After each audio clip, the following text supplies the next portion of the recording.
Tudo bem com vocês? Bom, é muito bom poder estar aqui mais uma vez, poder receber cada um de vocês para juntos aprendermos mais da palavra de Deus. Hoje nós estamos finalizando um projeto que começou no coração de Deus e que trouxe um recado a cada um de nós. Querido, nós somos seres relacionais. Deus nos criou para nos relacionarmos. Nós precisamos de bons relacionamentos, na escola, na universidade, no trabalho e sobretudo em casa. Quando nós nos casamos, não importa se faz 3 anos, ou 30 anos, ou 60 anos, como vimos aqui no testemunho, todos nós tínhamos no coração o desejo de termos bons relacionamentos. Talvez você venha de uma família feliz, bem estruturada, e teve o desejo de repetir, de perpetuar a experiência agradável de ter pais tementes a Deus, viveu em um lar saudável, feliz emocionalmente. Mas talvez você tenha vindo de um lar destruído, onde você foi muito magoado, onde você sofreu muito, e você teve vontade de, quando se casar, quebrar esse ciclo de tanta tristeza e dor, e você quis ser feliz.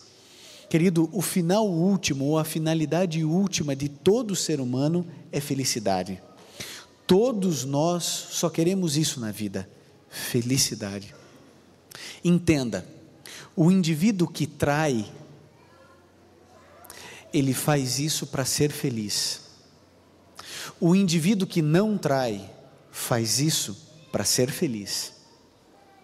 O indivíduo que bebe bebida alcoólica, faz isso para ser feliz. Quem não bebe, faz isso para ser feliz. Então, a gente precisa estabelecer um padrão de compreensão. Mesmo a pessoa estando errada, errando, pecando, ela faz isso para ser feliz. É a busca, às vezes desenfreada, do ser humano para conseguir se encontrar, entender e sentir um propósito na vida, encontrar sentido. Sentido nos 2 significados da palavra. Sentido na ideia de direção para a vida e sentido na perspectiva de sentimentos corretos, de sensibilidade correta para poder viver e ser feliz. Agora, nessa busca desenfreada, a gente magoa e é magoado. É por isso que eu quero repartir com você um texto da Bíblia. Abra a sua Bíblia no livro de Isaías.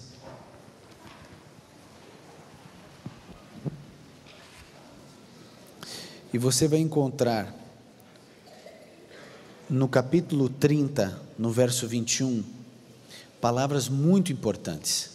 Isaías capítulo 30, verso 21 diz assim, verso 21 do capítulo 30, quer te desvies para a direita, quer te desvies para a esquerda, os teus ouvidos ouvirão a palavra que será dita atrás de ti, este é o caminho, andai nele.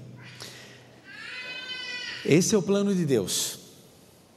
A gente busca a felicidade às vezes em lugares onde ela não existe, mas a Bíblia tem uma promessa dizendo, quer te desvies para a esquerda, quer te desvies para a direita, ouvirás uma voz por trás de ti dizendo, este é o caminho, nele andai. Essa semana de reflexão da família é a voz de Deus dizendo, reflita, pare, pense no que você tem feito, pense no que você não tem feito, em relação à sua esposa, em relação ao seu marido, em relação aos seus filhos, em relação aos agregados, reflita.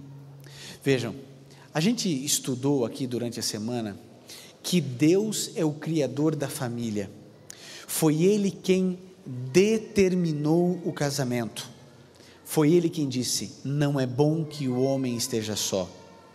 Foi Ele quem definiu o casamento, foi Ele quem disse, o casamento deve ser heterossexual, monogâmico e vitalício.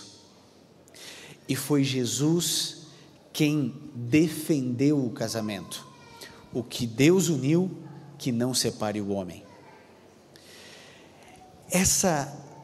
Esse sonho de Deus, de você ter uma família feliz, é o mesmo sonho que você tem. E quando a vontade humana se une à vontade de Deus, pode ter certeza, as coisas funcionam, mas a gente precisa repensar no que temos feito e como temos feito. Nós vivemos em uma sociedade totalmente erotizada, e eu me espantei e me assustei quando eu li um filósofo francês com a seguinte ideia: fidelidade não implica em exclusividade. Preste atenção na sagacidade dessa expressão. Ele queria dizer que você pode ser fiel à sua esposa e ao seu esposo, mas que essa fidelidade não implica em você ser exclusivo para ele ou para ela. Você pode viver outras aventuras emocionais e ainda assim ser fiel ao seu sentimento, ao seu carinho, você prover as situações para dentro de casa, pagar as contas. Fidelidade não implica em exclusividade. O homem beira a loucura todo o tempo em que escolhe se afastar de Deus. E nós estamos criando uma sociedade que não consegue mais esperar, que os sentimentos e relacionamentos são artificiais, descartáveis e recicláveis. E se nós não nos levantarmos contra tudo que está aí, repensarmos a nossa maneira de viver os nossos relacionamentos, nós seremos engolidos por essa sociedade desumanizada, que procura cada vez mais a felicidade onde ela não existe. A gente precisa viver bem e viver feliz. Você casou para ser feliz. Você quer que os seus pais sejam felizes. Todos nós queremos a mesma coisa. Então vamos buscar a felicidade na única fonte de felicidade que existe. Querido, é tão simples. Se eu quero comprar pão, eu não vou a uma papelaria, porque papelarias não vendem pão. Se eu quero pão, eu vou a uma panificadora, porque lá eles fazem pão. Você vê a sua família destruída, você vê a indiferença corroendo dia a dia. Vocês moram debaixo da mesma casa, mas não são felizes. Vocês têm um relacionamento puramente artificial e não conseguem a plenitude daquilo que você sempre sonhou. Querido, vá buscar pão onde faz pão, vá buscar a felicidade onde existe. Você imagine que a sagacidade do lar, da família é tão grande, que Deus quer e Deus sonha e imagina que na sua casa, se você permitir, você poderá viver um pedaço do céu aqui na terra. É como se o céu descesse ali na sua casa e ali você conseguisse viver a atmosfera do céu. Deus não sonha nada menos do que isso para você. Deus se alegra em fazer morada na sua casa, no seu apartamento. Mesmo que uma porta do guarda-roupa precise de conserto há muito tempo, mesmo que uma torneira insista em pingar, ali Deus se alegra em morar. Não importa se você mora numa choupana, longe do projeto piloto aqui em Brasília, ou na periferia de alguma cidade, ou se você mora no bairro mais nobre da cidade onde você vive. Não importa se o seu apartamento tem 400 metros quadrados ou 40, Deus se alegra em morar na sua casa. A minha e a sua casa deve ser a casa de Deus aqui na terra, mas Deus nunca invadirá nossa privacidade. Eu e você precisamos convidar o Rei do Universo para morar conosco, para habitar no nosso lar.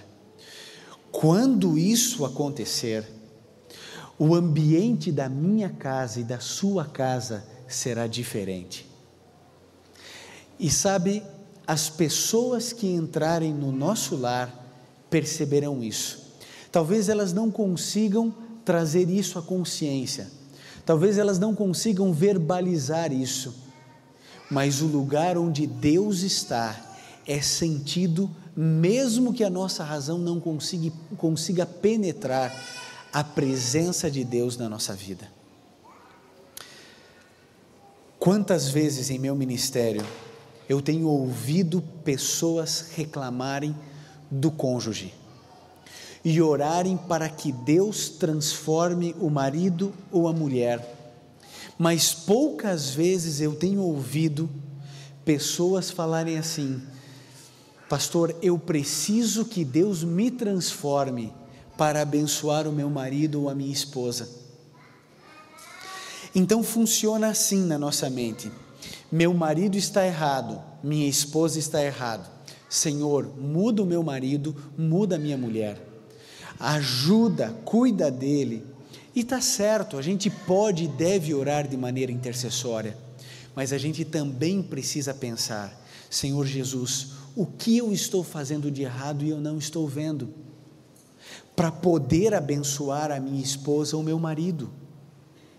Eu preciso me colocar também numa disposição de transformação de atitudes. O seu marido pode ser o pior da terra, a sua esposa pode ser a pior da terra, mas você não é perfeito.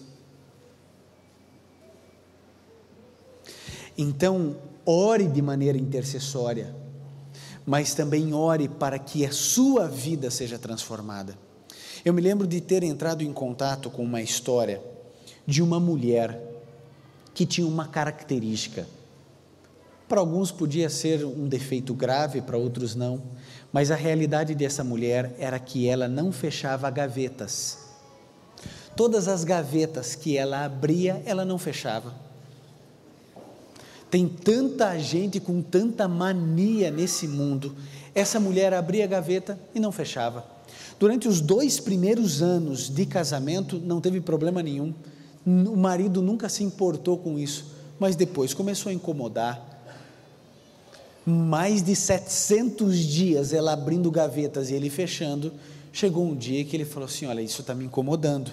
E ele pensou: nós nos damos bem, nós nos amamos, somos pessoas racionais, nós vamos conversar e ela vai passar a fechar gavetas. Eu nunca reclamei isso a ela, ela vai compreender. E ele sentou e falou assim: amor, tem uma coisa me incomodando. Ela disse: o que é? Estou fazendo alguma coisa de errado? Ele falou assim: não é errado, mas é que está me incomodando. Ele falou: mas o que é? Ele falou assim: é que você, quando abre as gavetas, não fecha. Ah, isso está incomodando? Tá. Eu falei assim: então eu vou fechar. Aí ele falou: que bom, então resolveu o problema. Mas passou uma semana, 2, ela não fechava as gavetas. Passou mais 2 semanas, ela continuou não fechando as gavetas. Ele se incomodou e agora ele ficou um pouco mais áspero nas suas conversas, né? Ele falou assim: bom, agora eu tenho que mostrar que isso realmente me incomoda. E ele preparou todo um discurso. Ele colocou ela em frente ao guarda-roupa, abriu a porta do guarda-roupa, tirou a gaveta ali do armário e disse: isso aqui é uma roldana, isso aqui é um trilho, e você despende fisicamente mais energia para abrir a gaveta do que para fechar a gaveta. Então eu gostaria que você fechasse as gavetas que você abrir. Veja, eu não estou pedindo para você fechar todas as gavetas do mundo, nem as gavetas que eu abro. Eu só estou pedindo que você feche as gavetas que você abre, porque há 2 anos você não fecha gavetas. E ela disse: amor, me desculpa, é um hábito, desde pequena eu não fecho gavetas, então para mim é difícil, mas eu vou fechar, prometo a você que eu vou fechar. Só que passou uma semana, ela não fechava, 2 semanas, e aquilo que era uma coisa aparentemente tão pequena, tomou uma proporção ainda maior. Ele já não sabia o que fazer com a mulher ou com as gavetas. Ele pensou em tirar todas as gavetas da casa. Mas ele pensou: eu não posso me privar de ter gavetas em casa, porque ela não fecha. Ele não sabia o que fazer mais. E aí então eles tinham uma filhinha, e um dia eles moravam num sobrado. A filhinha deu um grito, ela estava na parte de cima do sobrado, e os dois que estavam embaixo correram, e a menina tinha batido o olho na quina de uma gaveta aberta. Por pouco não cegou a menina. Levaram correndo para o hospital, um pequeno sangramento, bem de leve no olho, mas você já pode imaginar o desespero do pai, o desespero da mãe, e ele, primeiro preocupado com a menina, quando viu que a menina estava bem, aí veio o desejo do coração de falar: eu disse a você. Ele tinha, como dizem, a faca e o queijo na mão, mas ele pensou: não vou fazer isso. Ela já aprendeu a lição, ela viu o perigo que é gavetas abertas. Eu não vou falar nada, ela já entendeu, e ele resolveu não falar nada. As gavetas continuaram abertas.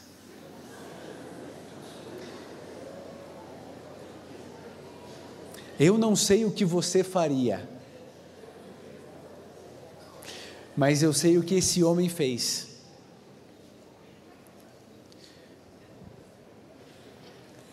Depois de tanta indignação, ele pensou assim: por que eu não posso fechar as gavetas?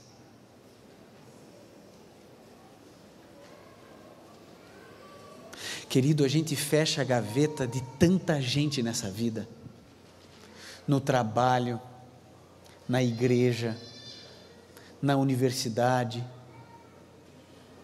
Por que ele não podia fechar as gavetas da sua esposa?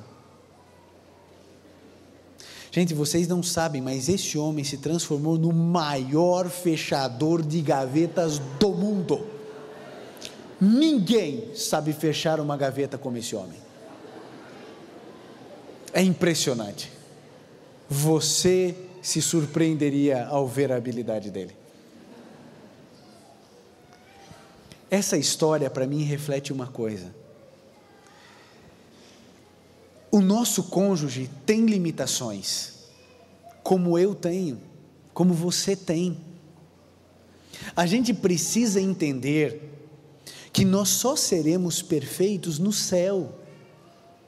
Você também tem alguns hábitos que incomodam o seu cônjuge.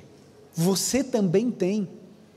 É claro que essa história de fechar gavetas, eu acredito que todos aqui fechemos as gavetas em casa, pelo menos eu espero. Se você não fecha, conversa comigo aqui a saída, para a gente ver o que faz. Mas existem tantas outras realidades na nossa casa, na nossa família, tantos hábitos que a gente carrega, tantos traumas e complexos que a gente herda ou adquire durante a vida, que a gente leva para o casamento. A gente não leva só coisa boa para o casamento, a gente leva a gente.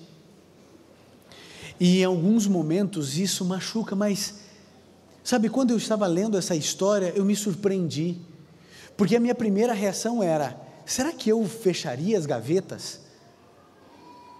Mas esse homem disse: olha, hoje eu sou casado há tantos anos, continuo fechando as gavetas. Eu pensei: olha, quantas gavetas a minha esposa fecha para mim todos os dias, quantas vezes. Eu me lembro logo no início do meu casamento, quando eu estava comendo uma manga, sabe, né, fruta, manga, estava comendo uma manga, e conversando com a minha esposa, de repente no meio da conversa ela levantou e saiu. Quero dizer que essa história eu tenho a permissão por escrito, registrada em cartório para poder contar. Ela levantou e saiu, eu não entendi nada, mas a manga estava tão boa, que eu falei, eu estava ali. Em uma outra ocasião, um outro mês, eu estava comendo a manga e ela levantou e saiu. E eu pensei, será que a relação entre a manga... E eu cheguei e falei assim, o que está acontecendo? Porque toda vez que eu como manga, você levanta e vai embora. Ela dizia assim: eu não suporto o jeito que você come manga. Eu falei assim: gente, eu mastigo de boca fechada tudo. Minha mãe nunca reclamou disso. Eu morei em internato 4 anos, comia manga. Nunca ninguém falou isso. Agora o que eu vou fazer? Senhor, ajuda minha esposa para que ela suporte eu comer manga? Não, eu vou falar assim: Lu, então quando eu for comer manga, deixa eu comer num processo, né, assim como se fosse um ermitão, só eu, dentro de casa, ou me explique como é que eu devo comer, para que você fique bem. É quando você se preocupa em ser uma bênção para sua esposa ou para o seu esposo. É a gente querer mudar, não é a gente querer mudar o outro. Mude você primeiro, antes de exigir a mudança do outro. Olha, todas as vezes que eu aconselho casais, eu percebo uma coisa: quando eu ouço a história do homem, eu penso, que mulherzinha. Quando eu ouço a história da mulher, eu falo, que homem. Porque cada um tem a sua verdade. Ou você vai provar que você está certo e que você é a vítima da história, ou você vai resolver o problema. Essa semana foi aberta para você acreditar que é possível você ser feliz. Não importa se você já está com 50 anos de casamento, a gente pode ser feliz vivendo e antecipando o céu na nossa casa, no nosso quarto, na nossa sala, na nossa cozinha. Basta a gente querer, porque Deus quer desesperadamente habitar na sua casa, no seu cantinho, no seu espaço. O que a gente precisa é falar: Jesus, faça a tua morada aqui, nos ajude, Senhor, a estarmos juntos. Eu tenho medo de fazer essa pergunta, mas se eu tivesse coragem, eu iria perguntar: quem aqui passou a fazer culto familiar durante essa semana porque sentiu que esse é o plano de Deus? Não precisa erguer a mão, mas sabe, se você não começou a fazer, eu quero dizer que você veio todas as noites, assistiu essa programação através do satélite, você ouviu todas as mensagens e não entendeu nada. Se tudo que você ouviu não houve uma mudança de atitude, uma mudança de comportamento, de nada adiantou tudo que você ouviu. Querido, entenda a lógica. Quem faz culto familiar, quem está com a sua esposa e com seus filhos e busca pela manhã e pela noite pelo menos, alguns minutos de consagração a Deus, tem o seu lar protegido por Deus. Quem não faz fica à mercê do mundo, porque quando eu escolho nada fazer, eu estou escolhendo o nada.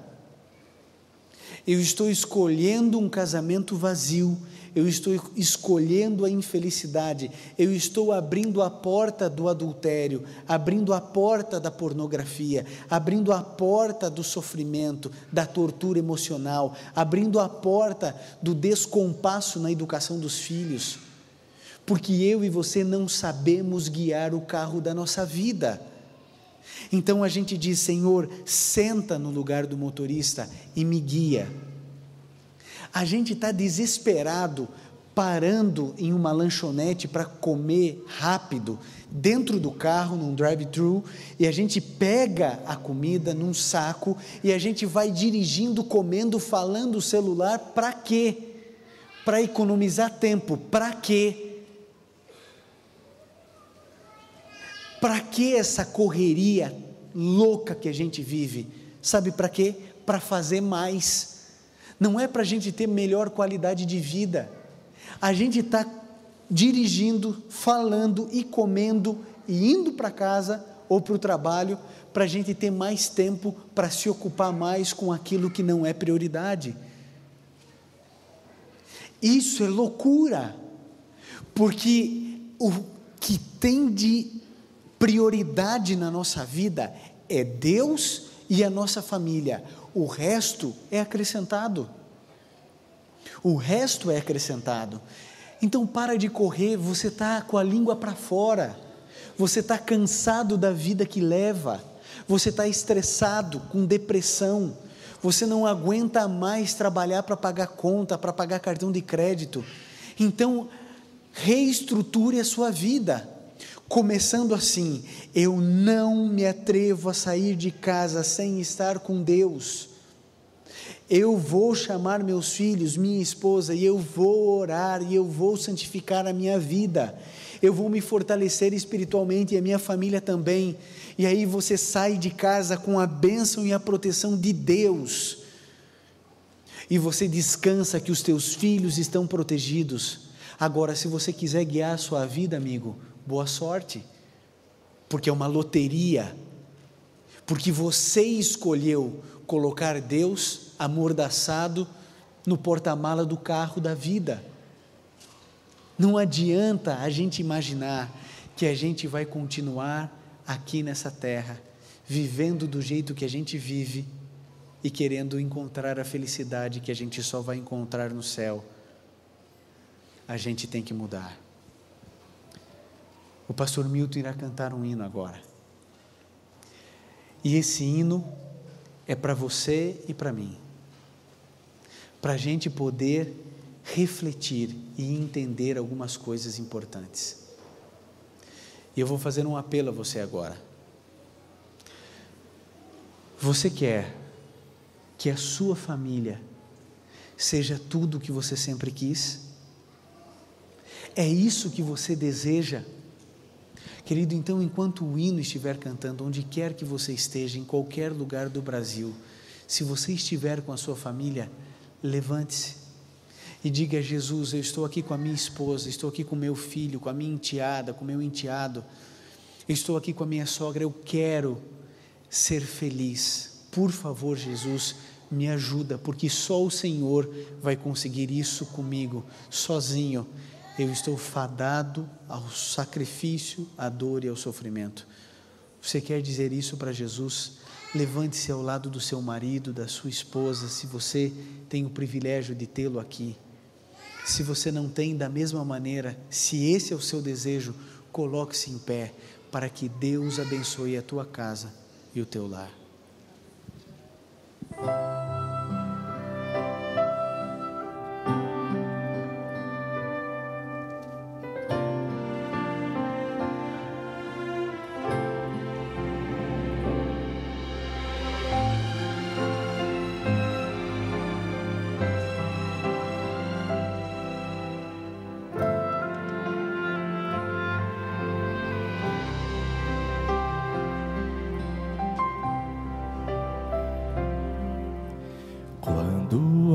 Para o céu procuro onde estás, penso no universo e me sinto aqui tão só.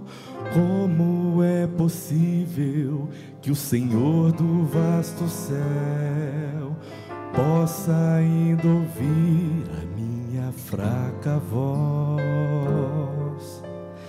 Quantos neste mundo tentam alcançar a Deus, esse alguém divino, superior a todo ser, mas se esquecem que o mesmo Deus dos altos céus ouve a simples oração que vem da fé. É esse Deus que me escuta quando estou em aflição, que me entende, me oferece sua forte mão, que é tão maravilhoso, tão potente e milagroso. e ao mesmo tempo amável e gentil. É esse Deus que me acolhe quando amigos vêm e vão. É o único que pode ler meu coração. Ele nunca está distante, seu amor é tão constante. Não existe neste mundo quem me entenda tão a fundo. O Senhor do universo é o amigo com quem falo em oração.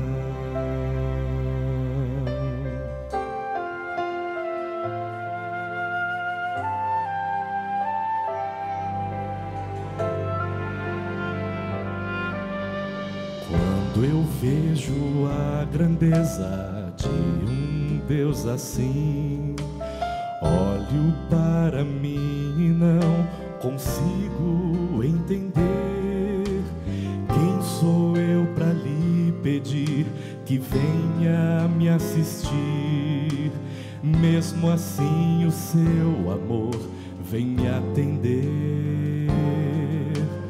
Muitos só procuram Deus se a crise é total. Quando em emergência já não tem pra quem gritar. Eu já descobri que o melhor é confiar. Toda a vida, as alegrias, eu chorar. É esse Deus que me escuta quando estou em aflição, que me entende, me oferece sua forte mão, que é tão maravilhoso, tão potente, milagroso, e ao mesmo tempo amável e gentil. É esse Deus que me acolhe quando amigos vêm e vão. É o único que pode ler teu coração. Ele nunca está distante, seu amor é tão constante. Não existe neste mundo quem me entenda tão a fundo. O Senhor do universo é o amigo com quem falo em oração.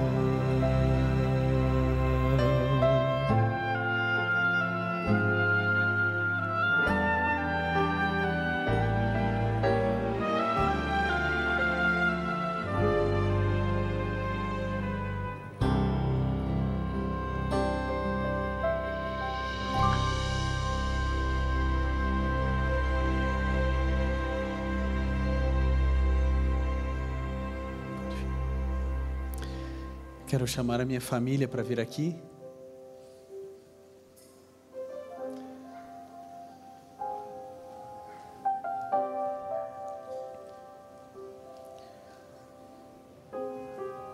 Há alguns versos da palavra de Deus que diz assim: melhor é serem dois do que um, porque tem melhor paga do seu trabalho. Se um cair, o outro levanta. Mas ai do que estiver só, pois caindo não haverá quem o levante. Também se dois dormirem juntos, eles se esquentarão. Mas se um só estiver, como se esquentará? Se alguém quiser prevalecer contra um, os dois lhe resistirão. Um cordão de 3 dobras não se quebra tão facilmente. O sábio Salomão vem falando a respeito de 2 o tempo inteiro,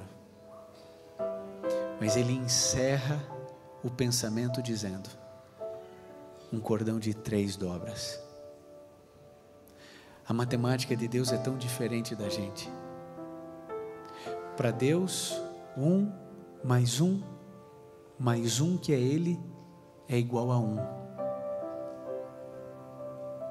Um só propósito, um só sentimento, um só carinho, rumo a um só céu. Santifique a tua família, amigo. Santifique a tua vida pessoal.